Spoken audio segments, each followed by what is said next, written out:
Now, how many of you would like to have a meaningful life? But how do you have a meaningful life? What creates or what makes a meaningful life? And really, a meaningful life is a life that has meaning, that has purpose, there is something about it. Over the last several weeks, we've been looking at different characters from the Old Testament, and in one sense, it is Old Testament stories for modern day lessons. Things that we can learn and apply to our lives here today from things that have happened, well, in David's case, about 3,000 years ago. And you might think, well, what can I learn from somebody 3,000 years ago? Well, the first thing is, how many of you know about David or have heard the name David, King David? You know, he's probably one of the greatest kings that Israel ever had. In fact, even today, when you see a star or a flag of Israel, what's on there? Star of David. It's a very distinct star, 6 points. And we remember it. The city of David. We think of the southern part of ancient Jerusalem. And so many things about David, but what caused him to become the greatest king of Israel? What caused him so that 3,000 years later we know about him and we remember him? Well, there are certain things I believe that we can learn from his life. And in one sense, we'll be looking at 3 areas of his life. One, early on, probably a teenager, probably the most familiar part of his life.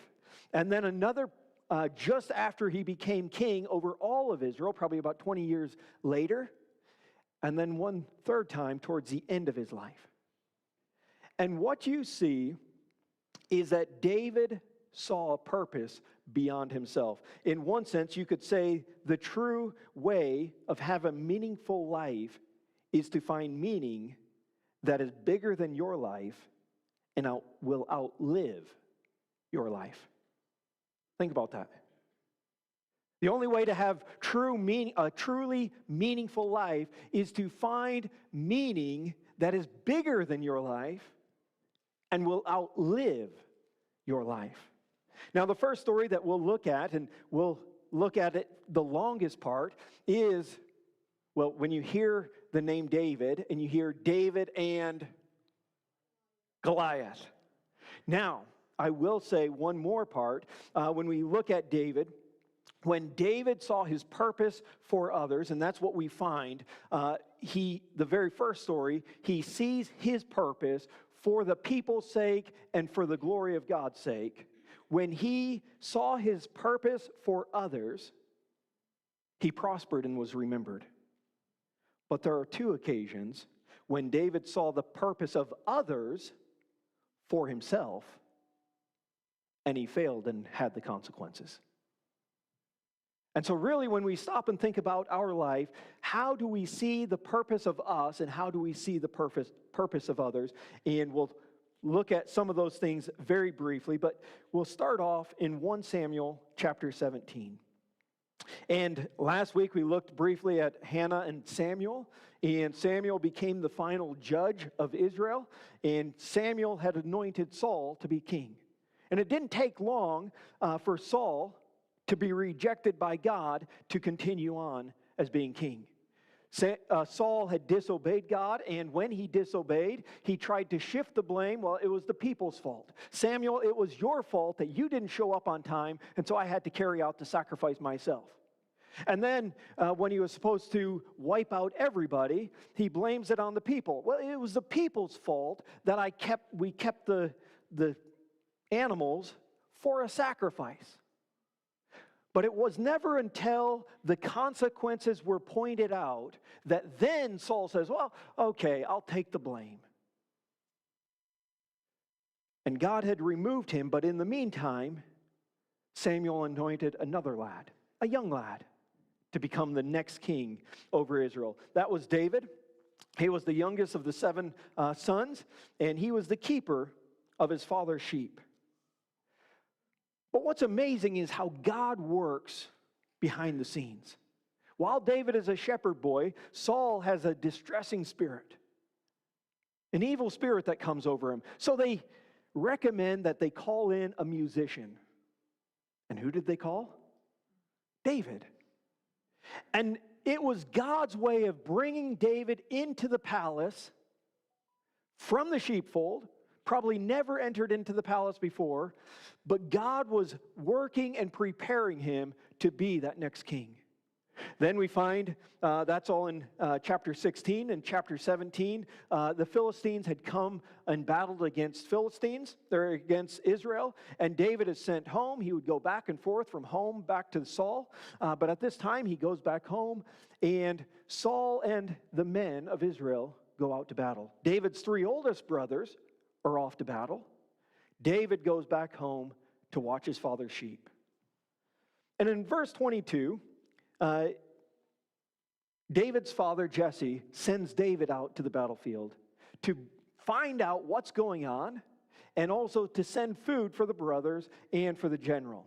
They didn't have the news on TV. They didn't have social media. They didn't have all of the access to find out what was going on. You actually had to send somebody out to hear the news and bring that word back. But verse 22, it says, "And David left his supplies in the hand of the supply keeper, ran to the army, and came and greeted his brothers. Then he talked with them. There was the champion, the Philistine of Gath, Goliath by name, coming up from the armies of the Philistines. And he spoke according to the same words. So David heard them, and all the men of Israel, when they saw the man, fled from him, and were dreadfully afraid. So the men of Israel said, 'Have you seen this man who has come up? Surely he has come up to defy Israel, and it shall be that the man who kills him, the king will enrich with great riches, will give him his daughter, and give his father's house exemption from taxes in Israel.' For 40 days, the verses around that, it mentions how Goliath had come up 40 days, 40 nights, in the morning and in the evening, and he would defy Israel. He would defy Israel's God and mock them. Now, Goliath was a massive man. They figure probably around 9 foot tall, very large. But what would happen is a champion would go out, and rather than 2 armies battling against each other, Goliath says, 'Send one person out to me and fight me.' We don't need to have several lives killed. We'll just have the 2 champions, one from each army, battle, and the winner, well, the loser will have to serve the other. But every time he gets up, the people of Israel are in great fear. And David hears what's going on. But all of a sudden, he begins asking questions. It says, "Then David spoke to the men who stood by him, saying, 'What shall be done for the man who kills the Philistine and takes away the reproach from Israel? For who is this uncircumcised Philistine that he should defy the armies of the living God?' And the people answered him in this manner, saying, 'So shall it be done for the man who kills him.'" Now, when David hears this, he says, "Wait a minute. How is this man continuing to get up, defying the armies of the living God? What's going on? Why isn't somebody doing something about it?" Now, there's a lot of good rewards that were listed. You become rich. You get to marry the king's daughter. You get to become the king's son-in-law. Your family will be tax exempt. But here's the disclaimer. You might not live to see any of it. And all of the people, all of Israel, every time they saw Goliath get up, they were scared to death. They ran, they hid. And even Saul himself, the Bible mentions that he stood head and shoulders over everybody else. Saul himself was a tall man, but he wouldn't go out. What would cause you to risk your life? Would you risk your life and the probability of death would be very strong for 1,000,000 pounds? Probably not. What good is it going to do you? And the rewards were very strongly outweighed by the risks. And no man was willing to step up. But all of a sudden, here David is, probably just a teenager, and he begins going around and asking, why isn't somebody doing something about this? Well, how many of you have maybe a brother or a sister, maybe 10, 15 years, maybe even 20 years younger than you, and all of a sudden they start talking in this way? What is your response? Well, David's oldest brother, he's not too happy. In verse 28, it says, now Eliab, his oldest brother, heard when he spoke to the men. And Eliab's anger was aroused against David. And he said, why did you come down here? And with whom have you left those few sheep in the wilderness? I know your pride and the insolence or the naughtiness, the evil of your heart. For you have come down to see the battle. Who do you think you are, David? You're a little shepherd boy. Who have you left those few sheep with? I know your pride. You're just coming down here. You're just trying to see the battle. You're trying to get in. And Eliab starts criticizing David. Now, Eliab was there when he saw his youngest brother anointed to be the next king. Eliab knew that David was the chosen one to go into the palace to play the harp for the king. But Eliab is probably thinking, all of this has gone to your head. You're just proud and arrogant. And you know, when you consider life, and any time you feel led to do something greater than yourself, there will be criticism coming along.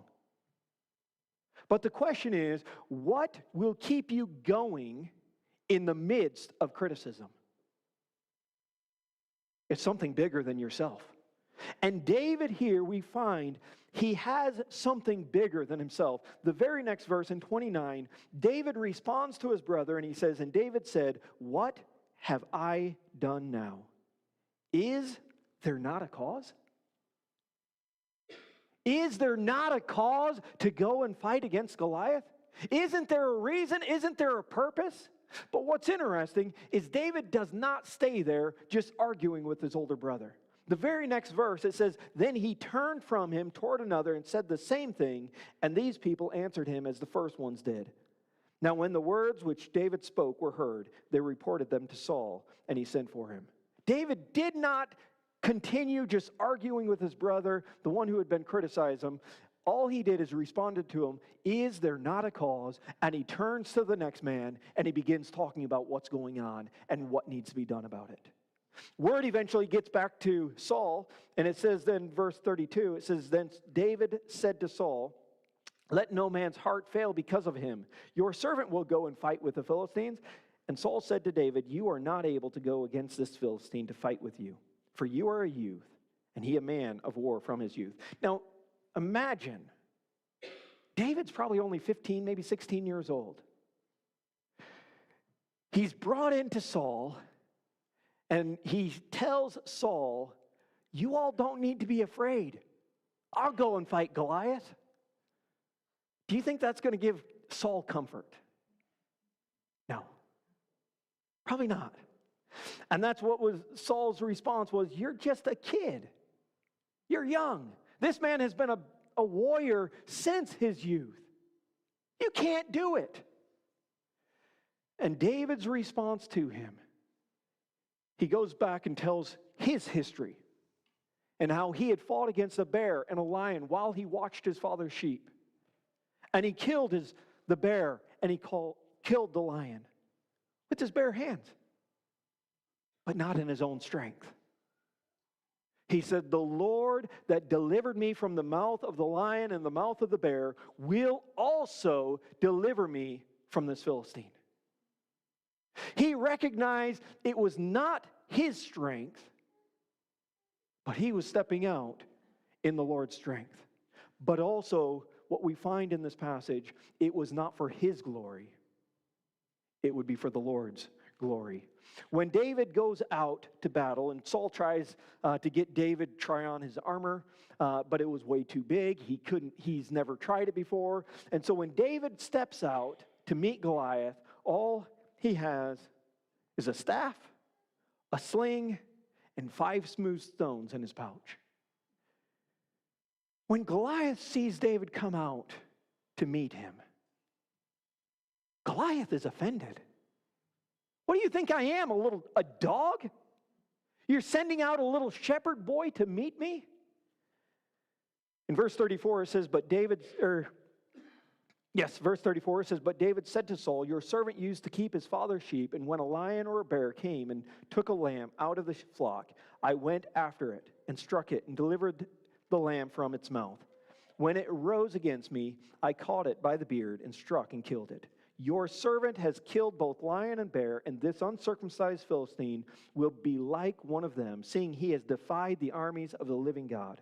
Moreover, David said, the Lord who delivered me from the paws of the lion and from the paw of the bear, he will deliver me from the hand of the Philistines. And Saul said to David, go, and the Lord be with you. But we skip down to verse 45. And David is speaking, well, we'll go back to verse 42, and it says, when the Philistines looked about and saw David, he disdained him, for he was only a youth, ruddy and good-looking. So the Philistine said to David, am I a dog that you come to me with sticks? And the Philistine cursed David by his gods. And the Philistine said to David, come to me, and I will give your flesh to the birds of the air and the beasts of the field. Then David said to the Philistine, you come to me with a sword, with a spear, and with a javelin. But I come to you in the name of the Lord of hosts, the God of the armies of Israel, whom you have defied. This day the Lord will deliver you into my hand, and I will strike you and take your head from you. And this day I will give the carcasses of the camp of the Philistines to the birds of the air and the wild beasts of the earth, that all the earth may know that there is a God in Israel. When David responded, is there not a cause? David's cause was not about himself. David's cause wasn't even just the people of Israel. David's greatest cause right here, he says, I am going to step out, I am going to fight Goliath, not in my strength, but in God's strength, but also not for my glory, but for his glory to be known through all of the land. He says, my cause is much bigger than me, myself. My cause will outlive me, myself. That all the earth may know that there is a God in Israel. And you know, David, he received that criticism. You're proud, you're arrogant, you think you can do things that nobody else can. You're just a young kid. You can't do it. Everybody else who has been trained and they're warriors, they're scared. But David wasn't stepping out in his strength, neither was he stepping out for his own glory. And he stepped out, and just as he spoke, he brought Goliath down with just one stone. Yes, he did cut off his head. And he brought that back to Saul. And they had won the victory. But really the question for us, what will cause us to take risks? It's seeing something bigger than our life. And do we see God's glory? Something bigger for me to act upon so that his glory would be known. Now, if we were to fast forward another 20 years, David, well, he became king over Hebron. He was king of Hebron for 7 years, and then he became king over all of Israel. And in 2 Samuel chapter 5, verse 9, they had just conquered what is now Jerusalem. They had overtaken that mountain. It mentions in verse 9 of 2 Samuel chapter 5, it says, then David dwelt in the stronghold and called it the city of David. And David built all around from the Milo and inward. So David went on and became great, and the Lord God of hosts was with him. Then Hiram, king of Tyre, sent messengers to David, and cedar trees, and carpenters, and masons, and they built David a house. Life was good for David. He finally becomes king over all of Israel after probably about 20-year wait since he was anointed king. He settles in, he conquers what is now Jerusalem. He has people giving him the lumber to build him a house. But all of a sudden, it's almost as though David sits back, he stops for a moment, and he begins reflecting. Why am I king? What purpose am I king over all of Israel? And in verse 12 it says, so David knew that the Lord had established him as king over Israel, and that he had exalted his kingdom for the sake of his people Israel. Think about that. It's almost as though David, he finally gets that promotion. He finally sees prosperity. And he stops and he thinks, why has God allowed all of this to happen in my life? Why has God put me in this place? Why has God given me this position to become king? Was it to have a nice house? Was it so that people could just serve you and you could just tell people, do this, and they do it? Was it to walk around with bodyguards all around him? No. He recognized the entire purpose that he had become king was for the sake of God's people Israel. Was for the benefit of God's people Israel. And that's something as we look at our lives. Every one of us, no matter who we are, has been put in a place, whether influence, whether it's role, whether it's within the home, whether it's within the workplace, whether it's within the church, wherever it is. And every single one of us has to stop and reflect. Why am I in this position? Today's Father's Day. We could say, why am I a father? Why did God allow me to be a father? Is it for my sake? Or is it for my children's sake? If you're married, why did God allow me to be a husband? Is it for my sake so that my wife can just serve me and my children can just serve me? Or is it for their sake? For their benefit? So I can serve them. Why has God put me as a manager at work or a leader in whatever capacity or a teacher or whatever it might be? Why has God allowed me to be in this role? Is it so that I could make some money and I could have a nice, comfortable life? Or is it for their sakes? For their benefits? If you're a part of the church here, and you might ask, why am I a part of this church? Is it so what I can get out of the church? Or am I here for others' sake? For other people's benefit? And we walk into church not looking, what can I get out of this service today? But what can I put in? Not how can I be blessed, but how can I be a blessing to others? David knew that the Lord had established him king over Israel. God had put him in that role, in that position, and he had exalted his kingdom. God had blessed his kingdom. He became prosperous, but not for his sake, for the people's sake. One last time, later on in his life, David continued on, had many victories, many blessings. But all of a sudden, one of his sons, Absalom, wanted to usurp the throne. And Absalom sat at the gates, winning the hearts of the people. And eventually rose up against his father. Now, you read through the history of the kings and queens of England, and you see that a lot. And the last thing I would have ever wanted to be was a king of Israel, or a king of England. I mean, all of a sudden, you think of Henry, I think it was the second, Richard the Lionheart's father. And it was like one son wanted to rise up against his father, and, well, he died. And then the next one, and then the next one, and then Richard the Lionheart. And when he was dying, he thought John, Prince John, was his beloved son. But even on his deathbed, he finds out that his youngest son, his beloved son, had turned against him. And that's the history of England, right? But that also happened with David. And Absalom rises up to go against King David. David flees from the city, and Absalom goes out in battle against him. David tells his men, "Do not take the life of my son."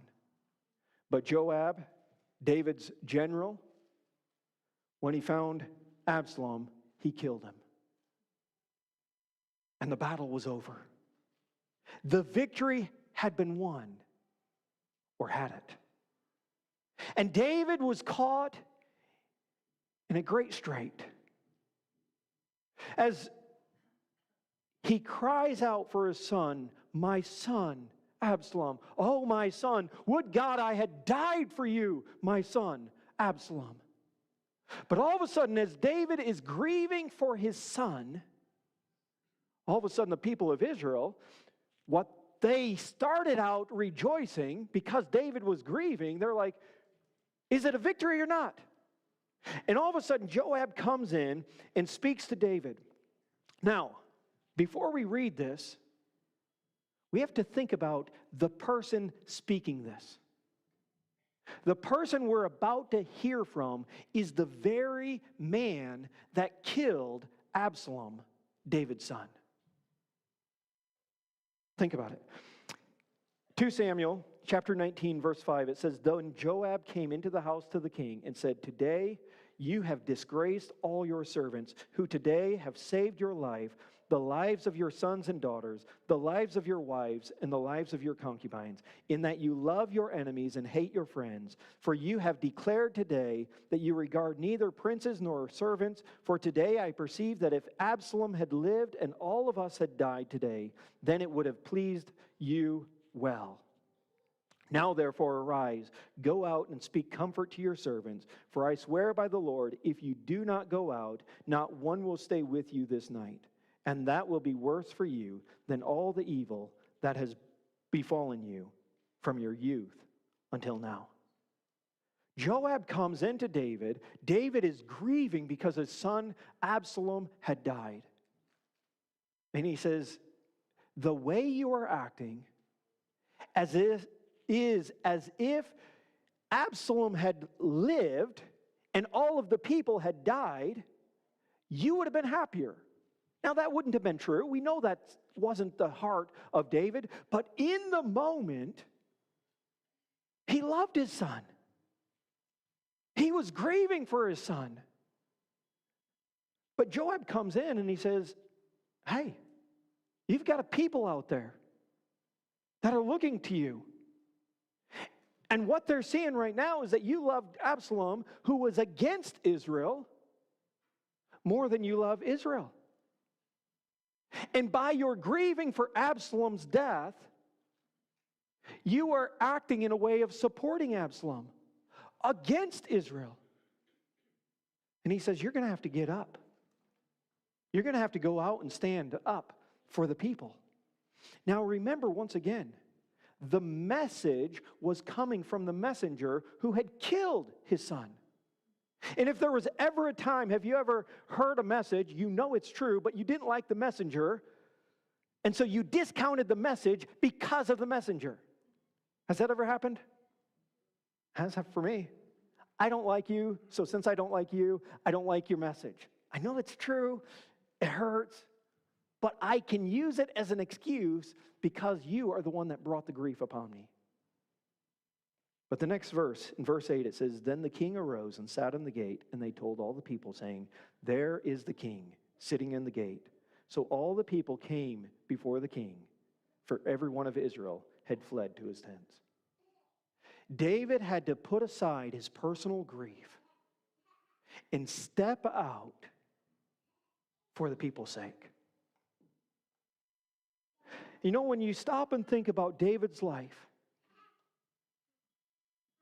whether it was criticism, whether it was promotions or prosperity, whether it was a time of personal grief, when it was pointed out, David stepped up and he saw things beyond himself. But I'll mention two very quickly things of when it was in reverse. When rather than seeing himself for the sake of others, he saw others for the sake of himself. Now, when we say David and, the very first response is Goliath. But the second response, David and, what do you fill in the blank? Bathsheba. And David saw a woman when all of the army had gone off to battle, but David stayed back in his own palace. And David looked out in the middle of at nighttime, and he sees a woman bathing. He sends and inquires about her. Who is she? And the word comes back, she's Uriah's wife. And that alone should have stopped David. She is somebody else's wife. She's off limits for me. But no, David acted upon it. And he took others for his own pleasure. And he received the consequences. And there were many problems that he had faced within his family in the future. Another time, towards the end of his life, he numbered the people, not just to see how many people there were, but for his own pride. How strong are we? How strong am I? And through that numbering of the people, he saw others for his own pride. And God sent a plague which cost the lives of 70,000 men of Israel. And what you see in David's life, when he saw himself for the sake of others, there was prosperity, and he is remembered. It was a meaningful life. But when he reversed it, he saw others for the sake of himself, he failed, and many lives felt the consequence. But you know, as we think about David, a great example. But for us, 3,000 years later, that is all it is an example. We don't feel the benefit so much. But about 1,000 years after David, there was the greatest king that came into this world. And he did not come to rule and to reign for his own benefit. Instead, he came to suffer and to die for our sake. And as John mentions in John chapter 3 and verse 16, it says, "For God so loved the world that he gave his only begotten Son, that whoever believes in him should not perish, but have everlasting life. For God did not send his Son into the world to condemn the world, but that the world through him might be saved. He who believes in him is not condemned, but he who does not believe is condemned already, because he has not believed in the name of the only begotten Son of God." When we consider Jesus Christ coming into this world, why do we remember him today? Was it just because of his good teachings? Was it because of the miracles that he performed? No. The real reason that we remember him is because his death on the cross. He was buried and he rose again. But why did he do that? Well, it's 2 Corinthians chapter 5 and verse 21. It says, "For he made him who knew no sin to be sin for us, that we might become the righteousness of God in him."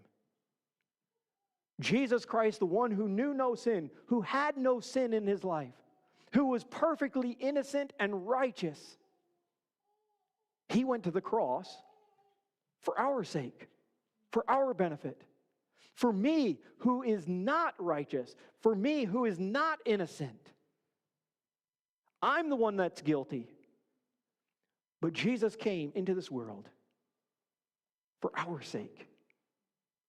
He said, I will take the guilty verdict. I will take the penalty and the punishment for their sin upon myself, so that we, even 2,000 years later, we can have that forgiveness of sins.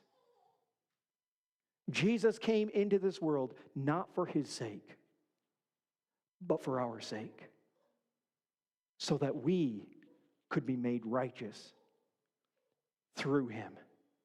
And we can have that perfect relationship with the Father.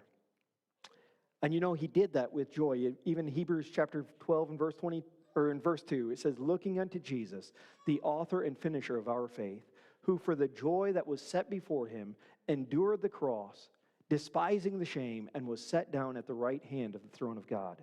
For consider him who endured such hostility from sinners against himself, lest you become weary and discouraged in your souls. He did all of that with joy, despising the shame. All of the criticism, all of the mockery, all of the pain, all of the suffering, he still went to the cross, not for his benefit, but for our benefit.